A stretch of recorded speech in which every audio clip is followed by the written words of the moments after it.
Assalamu alaikum wa rahmatullahi wa barakatuh. My dear students, I welcome you all again. I am your chemistry tutor Yasir sir, and this is video lecture number 12 for the class 11th. We are discussing the chapter equilibrium, my dear students, and we had discussed many important things in the previous 11 video lectures. And today we are going to discuss, first of all, we are going to do a numerical problem. जो video lecture number 11 मैंने आपको जो दिया था वो समझाया था, उसमें मैंने आपको कैरेक्टरिस्टिक्स ऑफ केमिकल इक्विलिब्रियम जो है वो पढ़ाए थे आपको कुछ कैरेक्टरिस्टिक्स, जिसमें मैं आपको जल्दी जल्दी बताऊं। मैंने आपको कहा था कैरेक्टरिस्टिक केमिकल इक्विलिब्रियम नंबर जो फर्स्ट है कैरेक्टरिस्टिक प्रॉपर्टी, उसमें ये है कि अगर एक रिएक्शन है जिसके लिए इक्विलिब्रियम कांस्टेंट अगर k है, ठीक है, अगर उसके लिए इक्विलिब्रियम कांस्टेंट k है, अगर आप उसी रिएक्शन को रिवर्स करते हो तो इक्विलिब्रियम कांस्टेंट जो है उसके लिए जो होता है 1/k होता है, क्योंकि इसमें बहुत प्रॉब्लम्स पूछी जा सकती है आपसे एग्जामिनेशन में, इसलिए मैंने बताया। तो वो कैरेक्टरिस्टिक प्रॉपर्टी फर्स्ट थी। सेकंड प्रॉपर्टी ये थी, यानी कि अगर आप एक इक्वेशन है, केमिकल इक्वेशन है जिसके लिए इक्विलिब्रियम कांस्टेंट k है, और अगर आप उस इक्वेशन को डिवाइड बाय 2 करते हो, यानी कि अगर पहले इक्विलिब्रियम कांस्टेंट k है और उस इक्वेशन को अगर आप डिवाइड 2 करते हो तो जो नई इक्वेशन होती है उसका जो इक्विलिब्रियम कांस्टेंट होता है वो होता है बराबर √2। ऐसे वो भी मैंने आपको दिखाया, आप इसको ऐसे भी लिख सकते हो, ऐसे ब्रैकेट में 2 एंड √ ऐसे भी लिख सकते हो। तो इन जनरल इसका मतलब ये हुआ दैट अगर आप किसी इक्वेशन को डिवाइडेड बाय 2 से नहीं बल्कि n से करते हो तो वहां पे जो नया इक्विलिब्रियम कांस्टेंट आएगा दैट विल बी 1/n ऐसे आ जाएगा। तीसरा एक कैरेक्टरिस्टिक प्रॉपर्टी क्या था, अगर एक केमिकल इक्वेशन के लिए इक्विलिब्रियम कांस्टेंट k है और अगर आप उस इक्वेशन को मल्टीप्लाई 2 से करते हो तो माय स्टूडेंट्स वहां पे जो नया इक्विलिब्रियम कांस्टेंट आएगा वो उसका स्क्वायर आ जाएगा। सीधी बात है, अगर आप मल्टीप्लाई करोगे और अगर आपने जनरल एक केमिकल इक्वेशन को मल्टीप्लाई n से किया तो उसका इक्विलिब्रियम कांस्टेंट जो है वो k⁻n होगा। ये बहुत ही इंपॉर्टेंट चीज है। और फिर मैंने कहा अगर आप एक केमिकल इक्वेशन लेते हो जिसका इक्विलिब्रियम कांस्टेंट k है और अगर आप उसको उसी इक्वेशन को स्टेप्स में करते हो, इंडिविजुअल स्टेप्स में करते हो, एलिमेंट्री स्टेप्स का जिसका एक का इक्विलिब्रियम कांस्टेंट k1 हो दूसरे का k2 हो, तो k1 और k2 की जो रिलेशनशिप होती है वो होती है बराबर k1 × k2 that will be equal to k।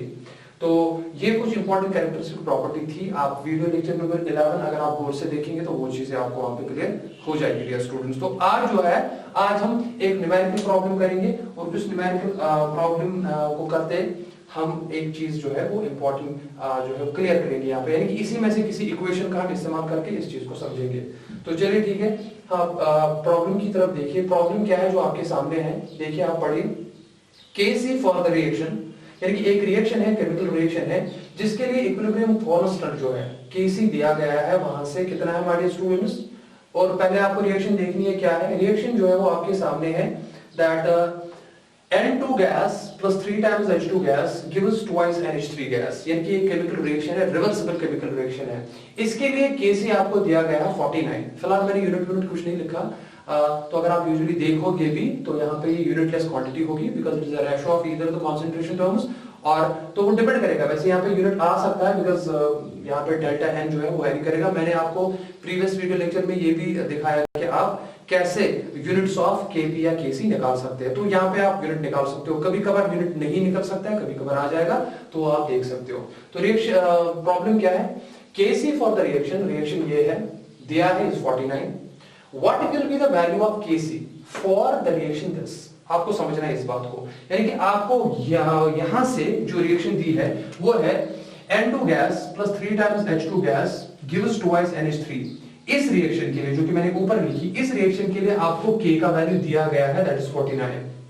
अब आपको क्या करना है, इस डाटा का इस्तेमाल करके आपको बताना है what will be the value of Kc for the reaction this. अगर आप इस रिएक्शन और इस रिएक्शन को देखोगे तो सबसे पहले जो आपको दिमाग में बात रखनी है दैट यहां से N2 एंड हाइड्रोजन, यानी कि नाइट्रोजन और हाइड्रोजन जो है वो रिएक्टेंट साइड है, लेकिन यहां पे अमोनिया जो है वो प्रोडक्ट साइड है।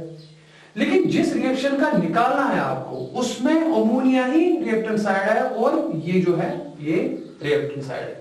ये प्रोडक्ट साइड है और वो रिएक्टेंट साइड, आप देख सकते हो ये रिएक्शन उस रिएक्शन का रिवर्स है। पहली तो बात ये है। दूसरी बात आपको ये समझनी है कि ये बैलेंस्ड केमिकल इक्वेशन है, लेकिन यहाँ पे आप रिएक्शन जो है इसका स्टोइकियोमेट्रिक कोएफिशिएंट्स और इसके स्टोइकियोमेट्रिक कोएफिशिएंट सेम नहीं है। तो पहले क्या करेंगे आप, अगर मैं यहाँ पे सॉल्यूशन देखता हूँ, देखो सॉल्यूशन हम कैसे करेंगे। मैं फिर से लिखूंगा, मानो अगर N2 gas plus 3 times H2 gas, इसके लिए जो कि देता है आपको 2 NH3 गैस, 2 NH3 गैस, इस रिएक्शन के लिए अगर आपका Kc का वैल्यू जो है, Kc लिखो, कॉमन सेंस है, दैट इज इक्वल टू 49, ये आपको दिया गया है। देखिए मैं यूनिट की अभी बात नहीं कर रहा हूं, मैंने खाली वैल्यू दिया।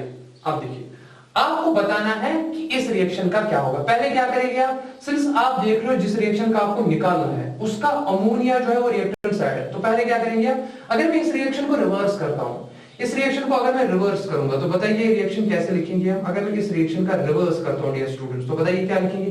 तो ये वाला जो है रिएक्टेंट साइड आएगा, तो ये वाले प्रोडक्ट साइड जाएंगे, बिकॉज़ आप रिवर्स कर रहे हो। तो ये केमिकल ये जो मैंने है कैरेक्टरिस्टिक्स ऑफ इक्विलिब्रियम कांस्टेंट जो लेक्चर नंबर 11 है मैंने वहां पे पढ़ा है। तो आप क्या करेंगे, आप इस रिएक्शन को रिवर्स कीजिए। जब मैं रिवर्स करूंगा तो क्या बनेगा, 2 NH3 gas gives forward backward, that means reversible process. एक तो देगा नाइट्रोजन गैस प्लस एक देगा हाइड्रोजन गैस, और रिएक्शन बिल्कुल बैलेंस है। देखिए अगर इस रिएक्शन के लिए इक्विलिब्रियम कांस्टेंट Kc 49 के बराबर है, आपने यहां पे क्या किया, आपने रिएक्शन को रिवर्स किया। जब आप रिएक्शन को रिवर्स करते हो तो इक्विलिब्रियम कांस्टेंट का भी रेसिप्रोकल होता है। तो यहां पे माय डियर स्टूडेंट्स जो Kc डैश में इसको लिखूंगा बिकॉज़ मुझे निकालना है यहां पे नया Kc, that will be equal to reciprocal of origin, तो that will be equal to 1 divided by Kc। तो बताओ किसके बराबर हो गया, that will be equal to 1 divided by 49। तो इस रिएक्शन के लिए फिलहाल जो Kc का वैल्यू है मैंने रिप्रेजेंट किया Kc डैश से, वो रिवर्स रिएक्शन के लिए ओरिजिनल रिएक्शन का रेसिप्रोकल होता है, ये चीज आपको पता है, and that will be equal to 1 divided by 49। अब समझिए ये इस रिएक्शन के लिए निकला, लेकिन आपको रिएक्शन जो दी गई है जिसका निकालना है आपको वो ये है। क्या ये रिएक्शन और ये रिएक्शन सेम है? देखो यहाँ पे स्टोइकियोमेट्रिक ऑप्शन कुछ नहीं है, लेकिन यहाँ पे 2 है। यहाँ पे स्टोइकियोमेट्रिक ऑप्शन 1/2 है, लेकिन यहाँ पे कुछ नहीं है, यहाँ पे 1 है। यहाँ पे 3/2 है, लेकिन यहाँ पे 3 है। बात समझ रहे हो ना आपको? तो आप इस इक्वेशन से इस इक्वेशन तक कैसे पहुंच सकते हो? देखिए अगर यहाँ पे 2 है, आपको 1 की तरफ लाना है, तो आप क्या करो, आप होल इक्वेशन को डिवाइड बाय 2 करो। जब आप होल इक्वेशन को डिवाइड बाय 2 करो, आप देखो आप इस इक्वेशन पे पहुंच जाओगे। तो देखो करते हैं, यानी कि अब मैं इक्वेशन को डिवाइड 2 से कर रहा हूं। अब मैं इक्वेशन को डिवाइड 2 से कर रहा हूं। Dear students please try to understand what I am saying. तो जब आप इस इक्वेशन को डिवाइड 2 से करोगे, देखो ना, डिवाइड मैं यहां पे लिखूंगा divide both sides, divide on both sides by 2, divide on both sides by 2। जब आप डिवाइड बोथ साइड्स 2 से करोगे तो ये क्या हो जाएगा, 2 डिवाइड बाय 2, ये क्या बनेगा, ये बनेगा NH3 गैस। देखिए NH3 gas gives forward backward. देखिए जब आप इसको डिवाइड 2 से करोगे तो क्या मैं लिख सकता हूं, 1 डिवाइडेड बाय 2, ये हो गया नाइट्रोजन गैस। सबको समझ आया? अब इसको भी जब आप डिवाइड 2 से करो तो ये तो क्या बनेगा, इट विल बी 3/2, और ये बन जाएगा हाइड्रोजन गैस। देखिए ध्यान से देखिए, इस इक्वेशन को देखिए और इस इक्वेशन को देखिए, क्या ये वही इक्वेशन है जो आपको चाहिए? तो पहले आपको देखना है जिस इक्वेशन का आपका निकालना है उस इक्वेशन तक आप कैसे पहुंच सकते हो। अब देखिए इस इक्वेशन का Kc क्या था, 1 डिवाइडेड बाय 49, लेकिन आपने उसी इक्वेशन में अब डिवाइड 2 किया। जब आप डिवाइड 2 करते हो, मैंने आपको दिखाया, जब आप एक इक्वेशन का जिसका इक्विलिब्रियम कांस्टेंट K है, अगर आप उसी इक्वेशन को डिवाइड बाय 2 करते हो तो नया इक्विलिब्रियम कांस्टेंट जो है वो उसका अंडर रूट आता है। तो देखिए बता मुझे देयरफॉर यहाँ पे Kc डैश इस रिएक्शन के लिए क्या होगा, एक नया Kc डैश, मैं उसको लिखूंगा Kc डबल डैश। समझिए ये इक्वेशन सेम नहीं है in terms of stoichiometric coefficient, इसलिए अगर मैंने इसका लिखा Kc डैश, मैं इसका लिखूंगा Kc डबल डैश। किसके बराबर होगा, वो होगा बराबर under root of Kc dash. समझिए बात को, लेकिन Kc डैश किसके बराबर है, वो तो है 1 डिवाइडेड बाय Kc, यानी कि 1 डिवाइडेड बाय 49, तो किसके बराबर होगा ये, under root of 1 divided by 49। सबको समझ आ रहा है? आराम से देख लीजिए इस रिएक्शन को। तो बताओ माय डियर स्टूडेंट्स, देयरफॉर आपका Kc डबल डैश किसके बराबर है, यानी कि आपका Kc रिप्रेजेंटेशन है डबल डैश सिंगल डैश, तो that will be equal to 1 का, जब आप देखोगे 1 का स्क्वायर तो वो तो 1 ही होता है, स्क्वायर रूट कैंसिल हो जाएगा, तो ये 7 का स्क्वायर है यहाँ पे, तो इसका आंसर जो आएगा 1/7 आएगा। तो ये एक मैंने आपको प्रॉब्लम दिखाई, जिससे इसका मतलब ये हुआ दैट अगर Kc फॉर द रिएक्शन जो ये है दी गई है is 49, then what will be the value of Kc for this reaction, जो कि एक तो इसकी रिवर्स है, जब रिवर्स है तो वो 1/49 होगा, लेकिन रिवर्स होने के साथ साथ उनका स्टोइकियोमेट्रिक कोएफिशिएंट सेम नहीं है। इसका स्टोइकियोमेट्रिक कोएफिशिएंट हमें मिला जब हमने उस इक्वेशन को डिवाइड बाय 2 से किया, और आपने वो इक्विलिब्रियम कांस्टेंट के कैरेक्टरिस्टिक में सीखा है, जब हम किसी इक्वेशन को, केमिकल इक्वेशन को जिसका इक्विलिब्रियम कांस्टेंट k है, अगर आप उस इक्वेशन को डिवाइड 2 से करते हो तो नया equilibrium constant original equilibrium constant का अंडर रूट होता है, तो वही हमने यहां से कर दिया dear students. So this is a very important problem जो आपने यहाँ पे सीखी। तो इस प्रॉब्लम को आप ध्यान में रखेंगे, और बाकी न्यूमेरिकल प्रॉब्लम्स अगर आप बुक पे भी देखेंगे या एनसीईआरटी पे देखेंगे तो प्लीज माय डियर स्टूडेंट्स आप उनको प्रैक्टिस कीजिए, तो इंशाल्लाह आपको ये चीजें समझ आ जाएगी। अब देखिए, अब हम थोड़ा आगे की तरफ चलते हैं।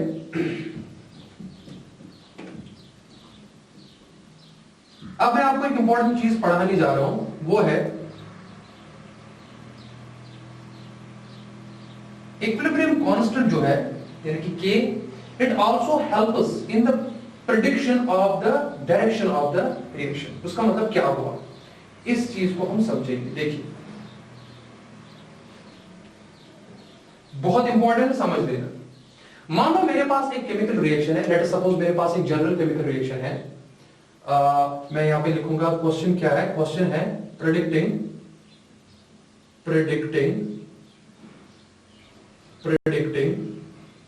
the direction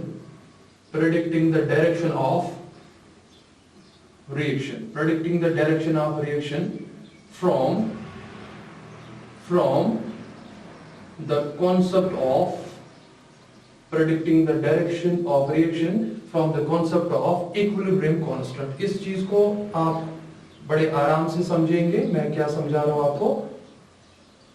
देखिए माय डियर स्टूडेंट्स, यानी कि जो K लिखो या KC लिखो, एक ही बात। देखिए, मान लो मेरे पास एक जनरल केमिकल रिएक्शन है, रिवर्सिबल है। क्या है that A moles of A plus B moles of B gives forward backward X moles of X plus Y moles of product Y।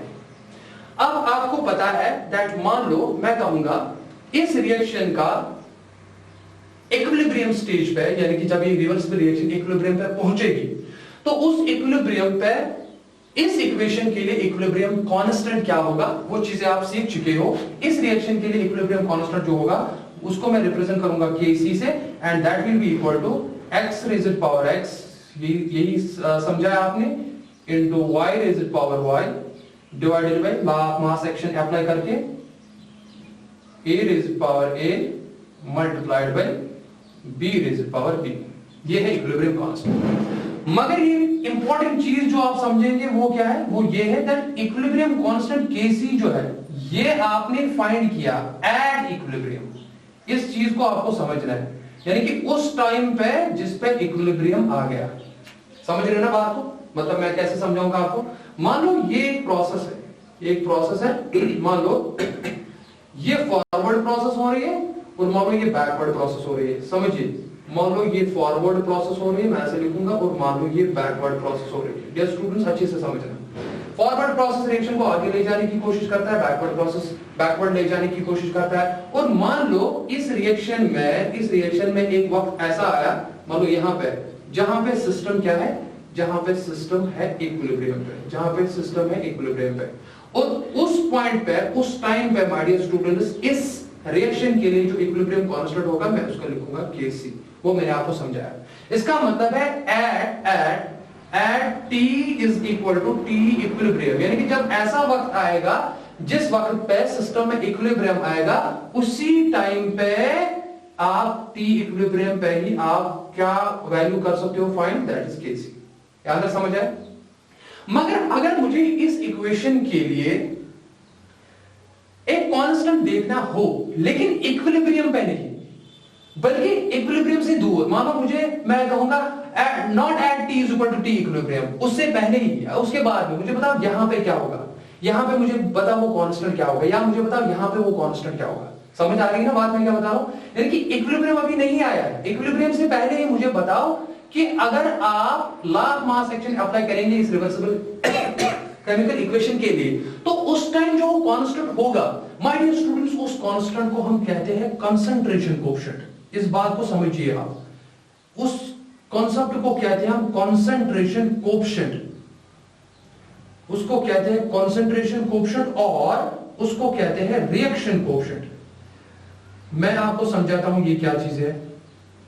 मैं फिर से कहता हूं, अगर आप एक रिवर्सिबल केमिकल इक्वेशन के लिए कांस्टेंट निकाल रहे हो एट इक्विलिब्रियम, तो उस कांस्टेंट को इक्विलिब्रियम कांस्टेंट कहते हैं। लेकिन अगर आप इक्विलिब्रियम पहुंचने से पहले ही उस रिएक्शन के लिए वो कांस्टेंट टर्म ढूंढना चाहते हो, वो भी वैसे ही मिलेगा, वैसे ही आपको law of mass action apply करना पड़ेगा, यानी कि प्रोसेस वही होगी। यानी कि फॉर एग्जांपल मैं बताऊंगा, बताओ इस टाइम पे नहीं बल्कि मुझे बताओ यहां पे ही, तो यहां पे जो आपका होगी, ये तो इक्विलिब्रियम है नहीं, तो यहां पे जो आपको वैल्यू मिलेगा फॉर एग्जांपल यहां पे मुझे बताओ वो वैल्यू क्या है, खुद ही देख लो ना यहां पे इक्विलिब्रियम है ना यहां पे इक्विलिब्रियम, यानी कि आप इक्विलिब्रियम से हट के वो कांस्टेंट देखना चाहते हैं। उस टाइम उस कांस्टेंट को माय डियर स्टूडेंट्स क्यूसी से रिप्रेजेंट करते हैं। आप यहां पे लिखो, यहां पे लिखो, उसी को हम कहते हैं कंसंट्रेशन कोएफिशिएंट या उसको रिएक्शन कोएफिशिएंट भी कहते हैं।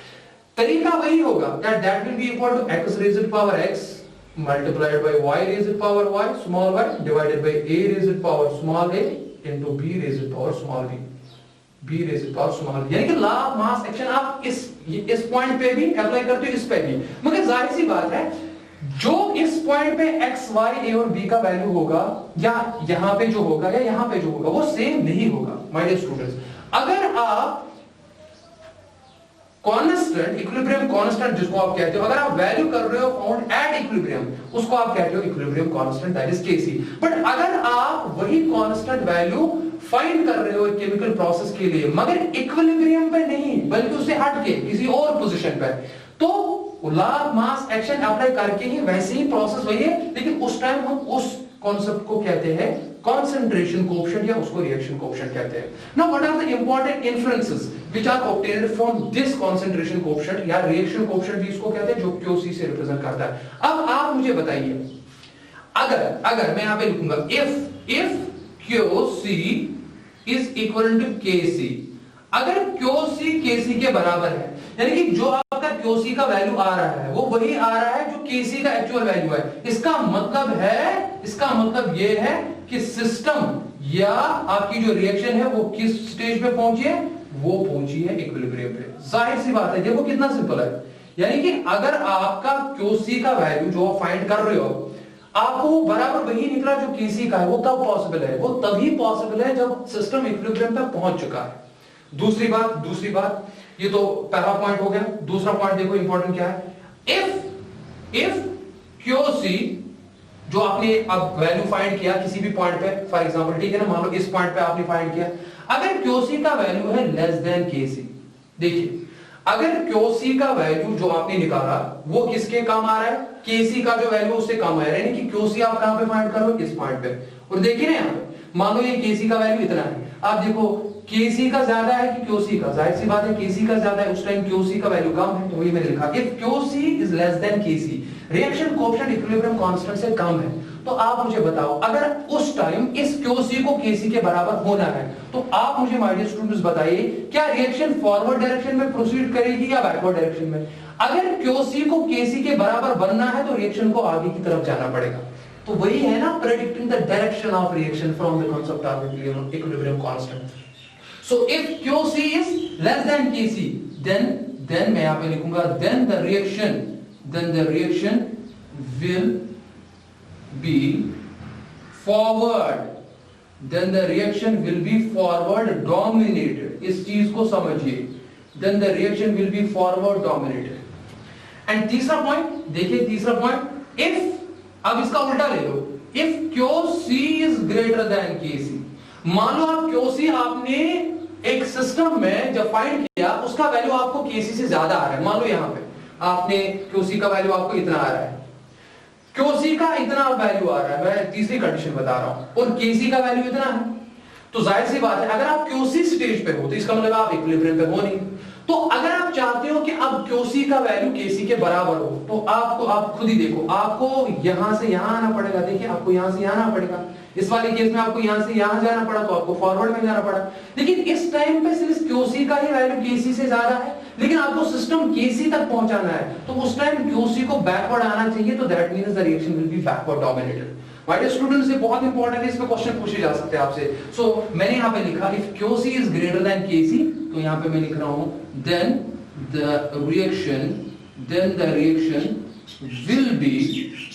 reaction will be backward, then the reaction will be backward dominated, यानी कि रिएक्शन बैकवर्ड की तरफ जाएगी तब तक जब तक इक्विलिब्रियम स्टेट नहीं पहुंचता। This is a very important concept जो मैंने आपको यहां पे पढ़ाया। क्या? दैट एक केमिकल इक्वेशन के लिए अगर आप इक्विलिब्रियम पे पहुंचते हो, उस टाइम पे पहुंचते हो, उस स्टेज पे पहुंचते हो जहां पे सिस्टम में इक्विलिब्रियम आया, तो उस टाइम पे इक्विलिब्रियम पे जब आप एक कांस्टेंट ढूंढते हो उसको इक्विलिब्रियम कांस्टेंट कहते हैं, that is given by KC. मगर अगर आप उसी रिएक्शन के लिए अभी जब इक्विलिब्रियम नहीं आया, यानी कि आप किसी और टाइम पे वहां पे law of mass action apply करके वो कांस्टेंट टर्म जो है वो देखना चाहते हो, कांस्टेंट क्वांटिटी देखना चाहते हो, उस टाइम उस कांस्टेंट को हम क्यूसी से रिप्रेजेंट करते हैं। सिंस वो इक्विलिब्रियम पे नहीं है बल्कि इक्विलिब्रियम से हटके है, तो उसको आप कहते हो कंसंट्रेशन कोएफिशिएंट और रिएक्शन कोएफिशिएंट। कंसंट्रेशन इसलिए बिकॉज़ ये कंसंट्रेशन टर्म्स है, कोएफिशिएंट इसलिए बिकॉज़ ये डिवीजन में है। ठीक है माय डियर स्टूडेंट्स। लेकिन उसके बाद हमने ये सीखा दैट अब क्यूसी का वैल्यू क्या है केसी से, यानी कि कम है या ज्यादा है। अगर कम है तो उसका मतलब ये है उसको फिर केसी के बराबर बनना है, then in this system the reaction will be forward dominated. अगर क्यूसी का वैल्यू ही ज्यादा है लेकिन इक्विलिब्रियम तक पहुंचने के लिए then it has to get reduced, that means इसको बैकवर्ड आना पड़ेगा, तो then the reaction will be backward dominated. But अगर क्यूसी केसी के बराबर निकला, इसका मतलब है system already my dear students equilibrium state पे है। तो this is a very important concept जो मैंने आपको यहाँ पे सिखाया, तो आपने इस चीज को ध्यान में रखा। अब जो मैं आपको चीज बताने जा रहा हूं, एक इंपॉर्टेंट चीजें बताने जा रहा हूं, और उसके बाद जो है आगे बढ़ेंगे।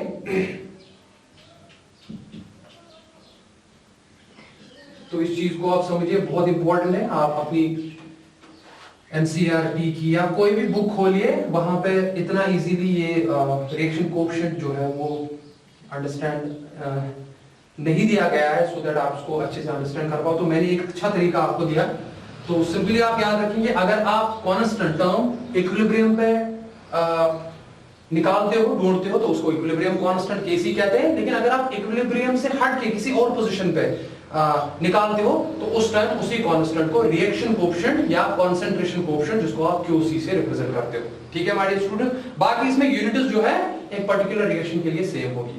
नाउ मैं आपको इंपॉर्टेंट पॉइंट्स यहाँ पे कुछ इंपॉर्टेंट नोट्स मैं आपको जो है वो बताने जा रहा हूँ, जो कि अगर कुछ स्टूडेंट्स ने ऑलरेडी थर्मोडायनेमिक्स का चैप्टर पढ़ा है, thermodynamics is a very very important chapter. मैं यहाँ पे लिख रहा हूँ थर्मोडायनेमिक्स। थर्मोडायनेमिक्स का चैप्टर जो है ये बहुत ही इंपॉर्टेंट है, बहुत ज्यादा इंपॉर्टेंट। अब जिन्होंने पढ़ा है तो उनको कुछ टर्म्स जल्दी समझ आएंगी, लेकिन अगर किसी ने नहीं पढ़ा है तो टेंशन नहीं लेंगे आप। यहाँ पे मैं कुछ चीजों का जो जिक्र करूंगा वो आप एज सच फिलहाल याद रखेंगे, उनको मेमोरी में रखिए आप, और फिर जब आप थर्मोडायनेमिक्स पढ़ेंगे तो फिर वो चीजें इसके साथ कोरिलेट करके आपको आसानी से समझ आएगा। पहली बात, एट इक्विलिब्रियम यानी कि जब एक सिस्टम में इक्विलिब्रियम पहुंचता है, जब एक सिस्टम में इक्विलिब्रियम आता है, माय डियर स्टूडेंट्स ये बात याद रखिए आप, एट इक्विलिब्रियम कौन सा फैक्टर है जो चेंज नहीं होता यूजुअली? देखो, एक तो ना ही कंसंट्रेशन चेंज होती है, ना ही यूजुअली टेंपरेचर चेंज होता है। अगर प्रेशर इन्वॉल्व हो तो यही चीजें जो है ये यूजुअली चेंज नहीं होती है। मगर इस एक बात याद रखेंगे आप, इक्विलिब्रियम में कुछ क्वांटिटीज जो आपको याद होनी चाहिए वो ये है, एक इसमें डेल्टा एस जो होता है इक्विलिब्रियम पे वो 0 होता है। दूसरा पॉइंट मैं समझाऊंगा ये क्या होता है। दूसरा होता है डेल्टा जी टर्म, इसको वो भी 0 होता है। देखो यहां पे ये एस और जी का क्या मतलब है? एस का मतलब है एंट्रोपी ऑफ सिस्टम। ये बात याद रखिए, जिन्होंने थर्मोडायनेमिक्स नहीं पढ़ा है बाद में क्लियर हो जाएगी। इसको एंट्रोपी कहते हैं। एंट्रोपी का मतलब है degree of randomness, degree of randomness, इसको डिग्री ऑफ रैंडमनेस कहते हैं, या और आप इसको डिसऑर्डर भी कह सकते हो, डिसऑर्डर। ठीक है, तो याद रखिए एस का मतलब ये है एंट्रोपी और डिग्री ऑफ रैंडमनेस और डिसऑर्डर, और जब आप डेल्टा एस की बात करते हो इसका मतलब है change in entropy. Dear students, इसको कहते हैं change in entropy, change in entropy. अब फिलहाल तो आप टर्म याद रखेंगे। याद रखिए जब आप सिस्टम में एक इक्विलिब्रियम पहुंचता है, इक्विलिब्रियम आ गया ना, फिर एंट्रोपी सिस्टम की चेंज नहीं होती। इक्विलिब्रियम की मैं बात करूं, एट इक्विलिब्रियम, इसीलिए हम लिखते हैं डेल्टा एस एट, तो मैं यहाँ पे ऐसे भी लिख सकता हूं डेल्टा एस एट इक्विलिब्रियम। तो चलो वो तो मैंने ऊपर ही लिखा इक्विलिब्रियम इज इक्वल टू 0। दूसरी टर्म मैंने यहाँ पे क्या लिखी, जी। जी जी को कहते हैं Gibbs free energy, Gibbs free energy, Gibbs free energy. इसका मतलब है energy available, energy available to do useful work. यानी कि अगर एक सिस्टम में कुछ एनर्जी अवेलेबल है जिसको हम फ्री एनर्जी कहते हैं, यानी कि अभी बची, और इस बची हुई एनर्जी को हम किसी अच्छे काम में इस्तेमाल कर सकते हैं, तो उसको हम कहते हैं रिप्रेजेंट जो है वो सिंबल से जी से किया जाता है, उसको गिब्स फ्री एनर्जी कहते हैं। गिब्स साइंटिस्ट का नाम था, हेल्महोल्ट्ज गिब्स इसका नाम था।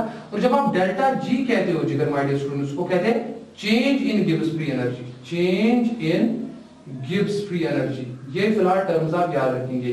जिन्होंने थर्मोडायनेमिक्स पढ़ा है उनको ये चीजें जल्दी समझ आएंगी, लेकिन अगर नहीं पढ़ा आपने कोई टेंशन नहीं, फिलहाल आप इन टर्म्स को याद रखिए। तो इक्विलिब्रियम पे डेल्टा जी का भी वैल्यू क्या होता है, वो 0 होता है, इस बात को समझिए। अब कभी कभार क्या होता है, कभी कभार एक और इक्वेशन मैं आपको डायरेक्टली यहां पे दूंगा जिससे आप न्यूमेरिकल प्रॉब्लम सॉल्व कर सकते हो। एक और इक्वेशन है, वो क्या है, जनरल इक्वेशन है delta G is equal to delta G naught plus R T ln, इसका मतलब है नेचुरल लॉग लिन ऑफ के, और के आपको पता है के इज द इक्विलिब्रियम कांस्टेंट। अब देखिए अगर मैं कहूंगा, अब मैं इक्विलिब्रियम की बात कर रहा हूं, तो मुझे पता है एट इक्विलिब्रियम जो है, एट इक्विलिब्रियम क्या, at equilibrium delta G is equal to 0। ये तो आपको पता है, ये तो मैंने ऊपर ही बताया डेल्टा जी 0 के बराबर। लेकिन याद रखिए डेल्टा जी नॉट जो है, यानी कि डेल्टा जी, देखो ये और ये, इसका मतलब है at standard conditions. Standard conditions का मतलब है आप टेम्परेचर को स्टैंडर्ड पे रखते हो 25 डिग्री सेंटीग्रेड, या प्रेशर 1 एटमॉस्फेरिक प्रेशर रखते हो, ठीक है। तो ये कुछ चीजें हैं जो आपने अभी, मुझे लगता है कुछ स्टूडेंट्स ने प्रीवियस चैप्टर जैसे स्टेट्स ऑफ मैटर है, थर्मोडायनेमिक्स में नहीं पढ़ा होगा, लेकिन प्लीज आप इनको ऐसे अभी के लिए याद रखिए। थोड़ा मैं दे रहा हूं नीट का टच, जिनको नीट पढ़ना है, लेकिन जिन्होंने पढ़ा है उनको जल्दी समझ आएगा that delta G not is equal to standard Gibbs free energy change. तो standard Gibbs free energy change 0 नहीं होता है। मैं यहां पे लिखूंगा delta G naught 0 is not equal to 0 at equilibrium, delta G is equal to 0 at equilibrium. इस बात को समझिए। तो पता मुझे, अगर आप इस इक्वेशन को रिवर्स करोगे तो क्या, ये तो 0 बन जाएगा, तो क्या बनेगा, फिर मैं ये पार्ट यहां से लिखूंगा therefore delta G not is equal to, तो इस टर्म को यहां से लाओ तो it will be minus R T ln of K, ln of K ये इक्विलिब्रियम कांस्टेंट है, नेचुरल लॉग है। एक इंपॉर्टेंट बात याद रखिए, अगर आप नेचुरल लॉग को log to the base 10 change करना चाहते हैं, अगर आप नेचुरल लॉग को log to the base 10, natural log होता है log to the base e exponential, अगर आप इसको चेंज करना चाहते हो log टू द बेस 10, तो इसको माय डियर स्टूडेंट्स 2.303 से मल्टीप्लाई करना पड़ता है। ये बेसिक चीजें हैं, समझ आनी चाहिए। तो आपने लॉगरिथम में पढ़ा होगा, तो उसका मतलब क्या हुआ, उसका मतलब है delta G not will be equal to minus R होता है यूनिवर्सल गैस कांस्टेंट। तो चलो ठीक है, फिलहाल इसका वैल्यू नहीं निकल, इसका होता है वैल्यू 8.314 जूल्स निकाल सकते हो आप, यूज कोड एनआरटी, तो ये आराम से निकलेगा। तो आर का वैल्यू जो होता है वो होता है बराबर 8.314। फिलहाल मैं यूनिट्स की बात नहीं करूंगा, मैं फिलहाल यूनिट दे रहा हूं। हालांकि इसका और भी है, अगर आप लीटर एटमॉस्फेयर उसमें करोगे तो फिर 0.023 0.082 या 0.083, तो वो कुछ न्यूमेरिकल टर्म्स जो आप सीखेंगे वो फिर उसमें आप इस्तेमाल कर सकते हैं। तो यहाँ पे देखो, अब आरपी तो वही है नेचुरल लॉग, मैंने log टू द बेस 10 में चेंज किया, तो इसका मतलब है मुझे यहाँ पे 2.303 से करना पड़ेगा मल्टीप्लाई, उसके बाद आएगा आरटी, ये मैंने पहले ही बाहर निकाला, और उसके बाद आ गया log ऑफ 10। लिखना जरूरी नहीं है, पता है। तो दिस इज द इक्वेशन जिस पे प्रॉब्लम्स पूछी जा सकती है। यानी कि कभी कभार क्या होती है, कभी कभार आपको बताया जाता है at equilibrium if the standard gives free energy change for a system is given, ये दिया होगा, तो what will be it is equilibrium constant। तो आपको R का वैल्यू भी पता होता है, टेम्परेचर भी दिया होगा, तो आपको K का वैल्यू निकाल सकते हो। कभी कभार आपको K ही दिया होगा, that at equilibrium for a particular reaction the equilibrium constant Kc is given by this, what will be it standard gives free energy change। तो डेल्टा G नॉट आपको निकालना पड़ेगा। लेकिन अगर आप डेल्टा अगर G पूछा गया है तो माय डियर स्टूडेंट्स वो 0 होता है। इस बात को आप ध्यान में रखेंगे। आप K लिखो या KC लिखो ये एक ही बात है। तो this was very important equation जिसपे आप जो है न्यूमेरिकल प्रॉब्लम सॉल्व कर सकते